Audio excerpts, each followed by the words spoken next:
Good evening, everyone. Welcome to the show. Tough times never last, but tough people do. I'm Michael Kuzilny. Hope you had a lovely week, and thank you for the pleasure of your company on this cool Wednesday night. And the lovely Alita's here as well. How are you, Alita? Thanks for joining. Hi, everyone. I'm actually really exhausted. Why? We've got the holiday period with the kids. That's not what is exhausting. It's monitoring all their iPads, iPhones, computers, just with the inappropriate content. It's just so hard with 8-year-olds and 10-year-olds, just monitoring all of it. It's a very exciting time, isn't it? And love and best wishes to all those people too who are separated and who can't see their kids over the school holidays. Or if you are seeing them, make the most of it and spend this very special time with your kids, because they only get one childhood. I speak to so many people who are splitting up these days, and all the kids are seeing counsellors, and it's pretty difficult, isn't it? Oh, I didn't find monitoring all that exciting. No. I found it quite stressful, because you've got little 8-year-old coming out to me and telling me things I only found out last year. So that was quite stressful, but I do like your point. Yes, and if you're going through a tough issue tonight, tomorrow's another day. Just embrace each day and remember, we're not going to be here forever. On tonight's show, a lovely lady, Diane. She's been on the show before a few years ago, but very down to earth. She worked in the streets of St Kilda as a prostitute. She grew up in Brighton, would you believe, and a 10-year career. Also got into the drugs, now is helping people, but we'll let the great lady explain the story. Thanks for coming, Di. You're welcome. Thanks, Dale. Sex worker, Michael. Sex worker. I'm sorry, I always get it wrong. So tell me about your growing up, in your own words. Where did you grow up and what went wrong? I was born in Scotland, and I came to Australia, lived in the hostel for the migrant centre where they put the migrants. And we lived in Deer Park, which was good. That was really good, because it was mainly migrants and that, and you could sort of be a kid. Then we moved to Brighton, and Brighton was sort of, it was pretty fucked actually for a kid who's had all that freedom. There was paddocks, you could get lizards, frogs. Where did you live in Brighton? In East Brighton. Yeah. Yeah. And Mum and Dad were okay? They were normal family background? Yeah, they were hard working. They were too busy. There's a lot of pressure when you come to a new country, and then, like in Scotland, you could never own a house, no matter how hard you worked, But here, because the class system's just, it's getting like that here now, but... there was a lot more opportunities here when they came out. The kids were really different. They weren't as free, they didn't play kick to kick on the road, or they didn't build bonfires, and you know what I mean? It wasn't the same freedom. A bit more restrictive. Yeah. Free. Yeah, and the kids were all the same too. We were all migrants. At what Greeks, age Italians, Yugoslavian. Did you find, did you start taking drugs, and who did you hang around with? I think a lot of it, I never sort of fitted in Brighton, and there was more pressure. In them days there was, the barbecues and drinking and everything. It's the norm, and it still sort of is really.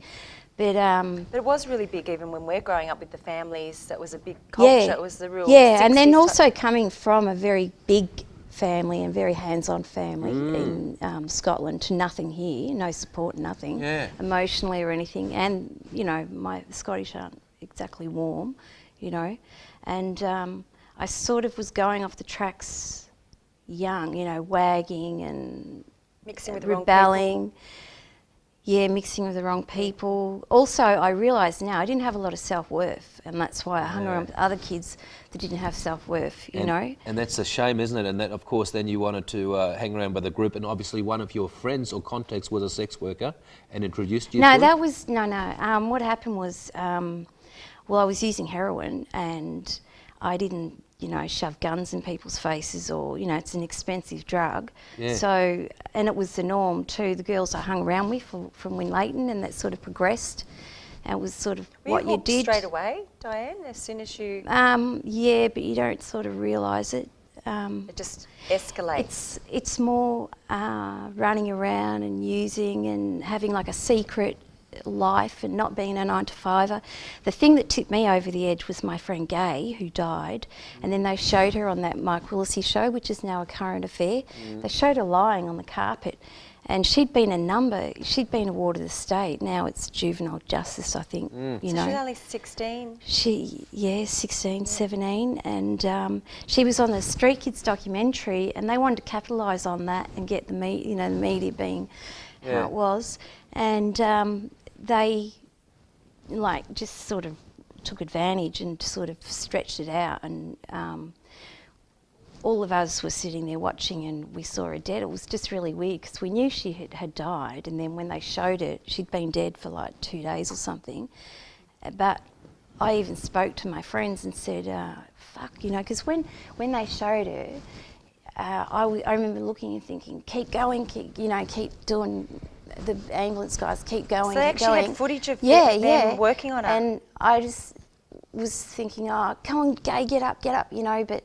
And then in my head I was thinking, I didn't say it out loud or anything. Dead, yeah. And then all of us, there was a whole stack of us, we just shut up, we didn't say anything, and then the ad come on and we didn't talk. We were all really traumatised. I didn't realise that then. You realise that's it. Yeah. It's a very sad incident. I want to take you to the journey. How did you end up in St Kilda? A lot of viewers would say, well, that how was did you what end tipped up me over the edge. I didn't want to be alive anymore. I didn't want to function in a life. there? Like a death wish.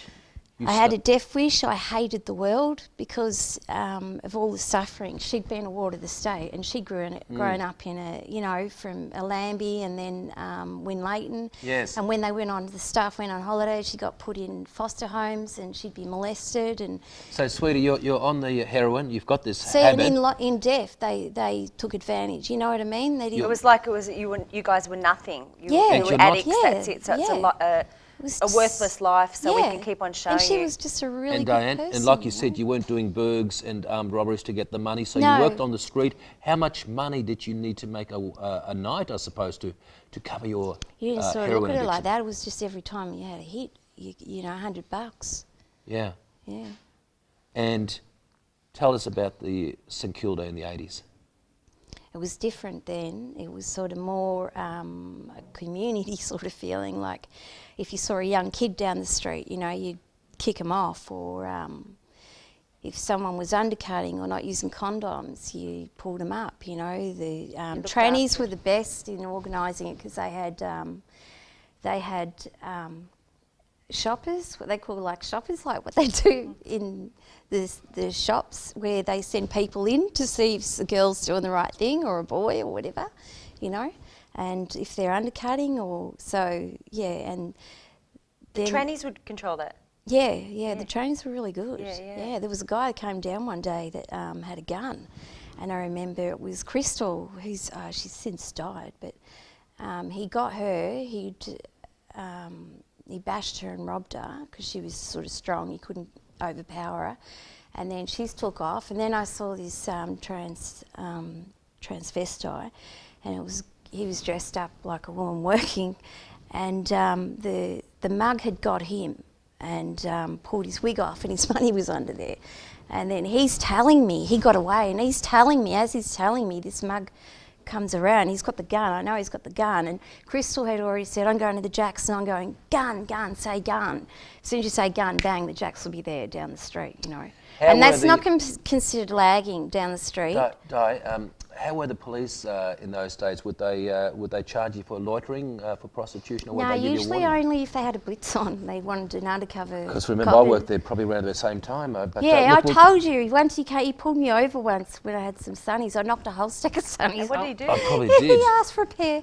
But we might talk about that after the next break. We'll be back very shortly on Tough Times Never Last with a lovely Di sharing her journey through the 80s.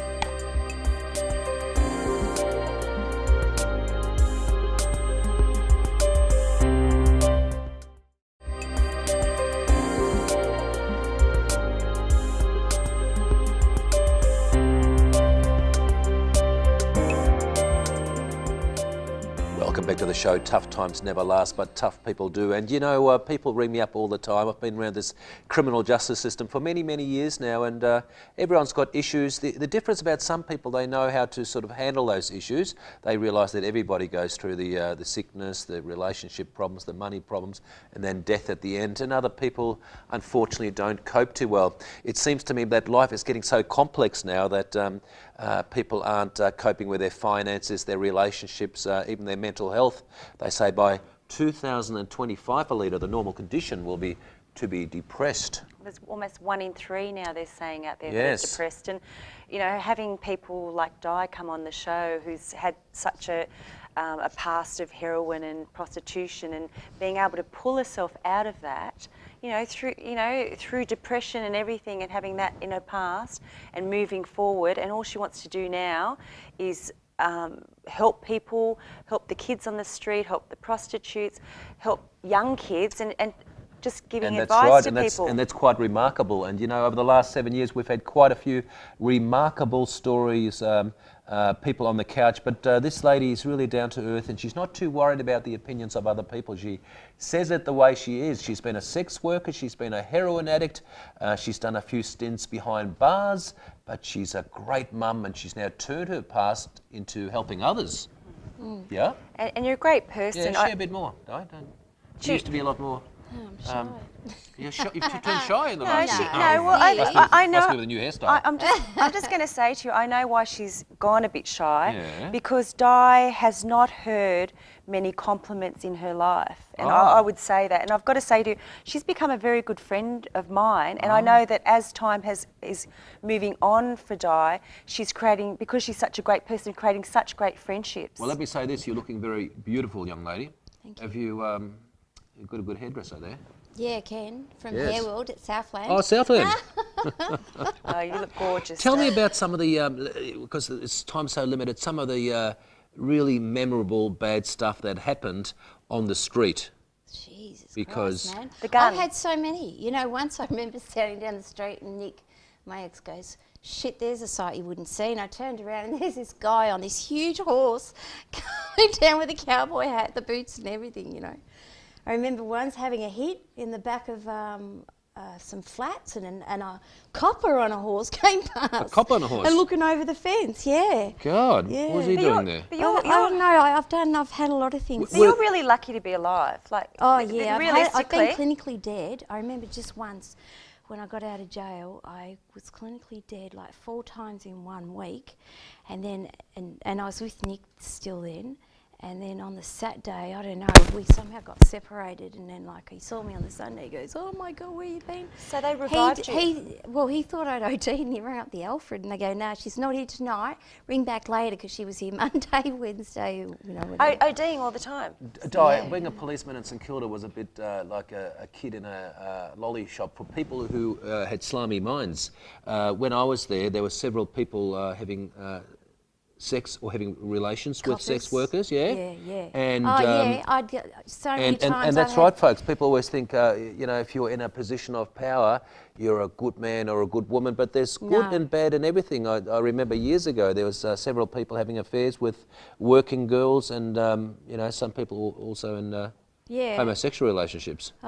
Some of the police officers. But I've had coppers come up and say, show us your tits or suck on my dick and just stuff like that. I'd tell them to get fucked. Tell us the story about the guy that also, there was a thing in those days that you I don't know, the whole group of you went around saying, oh, don't... If a copper ever throws a gun at you, don't catch it.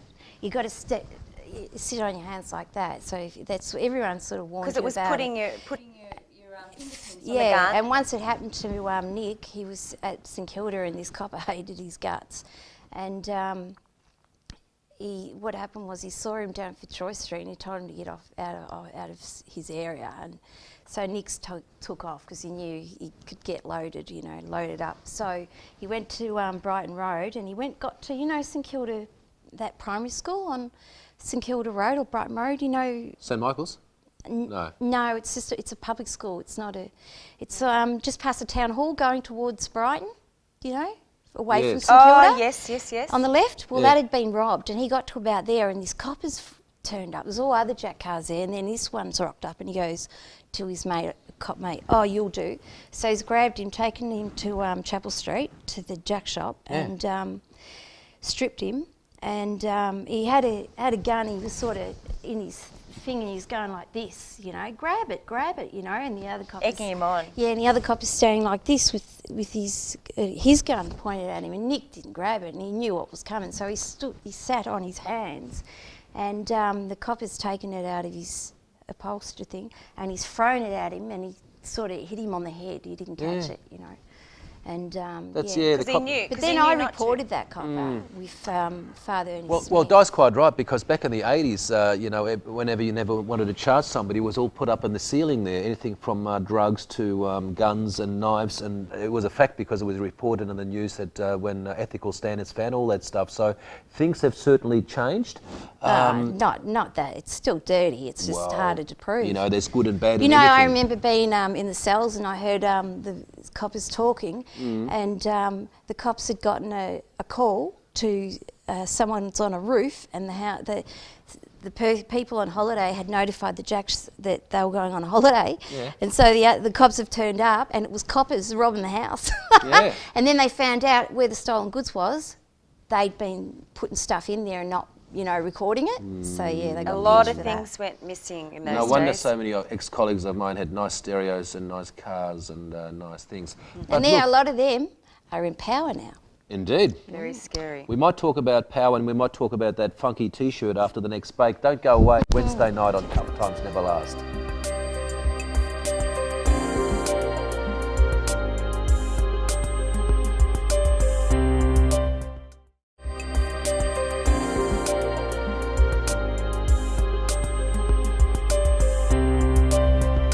Welcome back to the show. Hope you're having a lovely week and a lovely night. You know, I get a lot of clients come in, they're in trouble with the law, and they come in and they share their stories.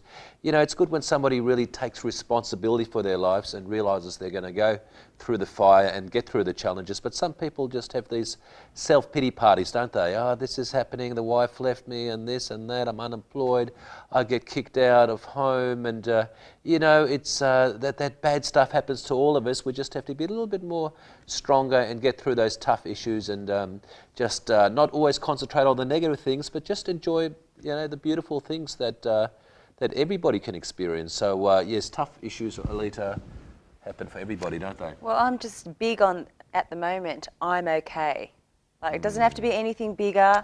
No. You know, I'm okay. I think if I'm okay, that's sublime, actually. So I think sometimes you can expect too much. Yes. And then, well, I don't like being bitterly It's disappointed. like the gold watch or the new Porsche or the new relationship. You know, look at the watch for a while, and then all of a sudden it's great the first week, and then at the end we don't even polish it on anymore. The same with the car. Unfortunately, we get too familiar, and we're always chasing fresh excitement. So the mind is like a pinball machine, one day happy, one day sad. So if we change the internals rather than the externals all the time, we can, just like Alita said, we can have this inner contentment. We don't have to be smiling all the time, but sometimes it's just great to be alive. I was watching the news this morning at the gym there at St Kilda, Channel 10 I think, and they were showing how many people are born every minute, and how many people were dying every minute. And it was just clicking over all over the world. 1,000, 10,000, 60 million people die every single year on this beautiful planet. So don't always think and believe we're going to be there until we're 80. You know, when I was a policeman, I gave so many death messages, and I spoke about this, Mitch, at Toastmasters, didn't I? And none of those people ever believed they're going to die that very day. So treat your loved ones with respect, and treat them every day like you won't see them again. Back to you, young lady. Your hair's looking good. Good point. I'm sure Diane realises that with the close to death you've been. Who are your loved ones? Who do you love? My kids. Yeah. My kids. You're a great I mum, don't see remember. my family anymore because No. I just got sick of being put down and told a shit mum, or you know, Yeah. or my Felt kids judged. too. And I realise how that affects your self-worth. And your self-worth, when you have a low opinion of yourself, that's a lot of the depression just there in itself. Sure. So you know, cannot be I've done around a people. lot of work on myself. You have? At the moment, I'm seeing a Jungian psychologist, which Wow. is really deep. I saw Helen Barnacle Yes, for a while, amazing. which helped she helped me, but I had so much stuff to work on, and then there was a lot of scars from the street, you know. Helen Barnacle, that's right. She was in jail. In prison, yes. Yeah, she was wrote in jail, a book, and she changed the system. She got before you only had sort of literacy, and then it had Her Majesty's Prison when you got your certificates, which she couldn't get you anywhere, you know. So she got it changed so that you could do like an absentee course from jail, and it would be, say, Fairley. It was with Fairfield TAFE or whatever. So she's really proactive in the prisons to help people. And she just lost her funding for the theatre group she was doing, and that was because of the Herald Sun. You know, they did this story about how great and how easy it is in jail, which is a load of shit. Oh, you know. So they found that they cut the funding. Oh. Yeah. Diane, they say, don't die with the music still inside you. The music is the passion. There's so many people doing jobs they don't really want to do, but have been forced to do by the parents or the expectations of society. Yeah. What's the music in you? What are you doing now to... My thing, what's sort of nourishes my soul is helping people. I worked out in the food van in Collingwood, handing out food with everyone else, just talking. And I get a lot of the people who I'm with. Who rocks up all the... just people, some people are homeless, no, not all. Some people have got somewhere to live, but it's really hard for them financially. Can I come and eat? Probably not. I'll pay. Well, if you pay, yeah, probably. Yeah, it'd be good to... no, you could come and volunteer. That'd be cool. We might do a show from there. I don't know. It's not... And that's what I noticed. The street's really different. It's quite a lot of anger. Is it? And, because I know just the way the welfare system is now out there, it's really fucked. It's really just the government controls a lot through the funding, and so you got all the agencies. They don't work together, or they don't. They sort of cater to the funding, and not to the people. And a lot of the funding goes to what's that? CEOs and executives. And this is I work on the food van with a girl called Kira, and she's got two other friends, and they're passionate about people like myself, like people that come on this show. Yeah. But at the moment, it's a soup van, and they're just getting the sort of showing the richness, the tapestry of Melbourne, of the people that are on the streets and that are struggling. And because I used to use a food van when it first came down St Kilda, whenever I was starving, I'd go and grab a pie or something. Yeah. And so now I do voluntary work. So she's sort of doing stories at the moment. It's people that are either using the van or do voluntary work. And are you still batting for some of the sex workers? Yeah. I remember years ago you were helping I've got girls. a lot of friends that are quite powerful, work in the sex industry. Because you started the co-op, well, I know even, I can't remember her name now. A lot of them were at the Prostitutes Collective when it first was founded, and that's how I know them. And as I said, I did the opening speech for the Prostitutes Collective, so I have a pretty... And I helped get people in the door, because no one would go near anywhere where they said they were handing out syringes. It was like, oh, bullshit, this is a setup, or what's, because the coppers used to sit out the front of chemists waiting for you to come out so they could charge you with, see if you were holding, and just shake down the chemists too. So you made them feel comfortable to go. People trusted me on the street. Just before we finish, for all the viewers, it's probably interesting to realise that she's you're off all that stuff and you're living a very healthy lifestyle. Tell us about your lifestyle now. No drugs, not too much grog? No. My face is up on the UN building in New York. Wow. The second in charge requested a photo with me because I did a speech with the Honourable Michael Kirby on just on policies, on bad policies and how they affect people like myself. And I also read out a poem about my friend Gay, and that I wrote for her once when I was in jail. Amazing. And they had Brian Dorr was the MC, so that was really cool. And that sort of helped me come into myself. And Gerard Lethbridge, who was my solicitor. He's a decent fella.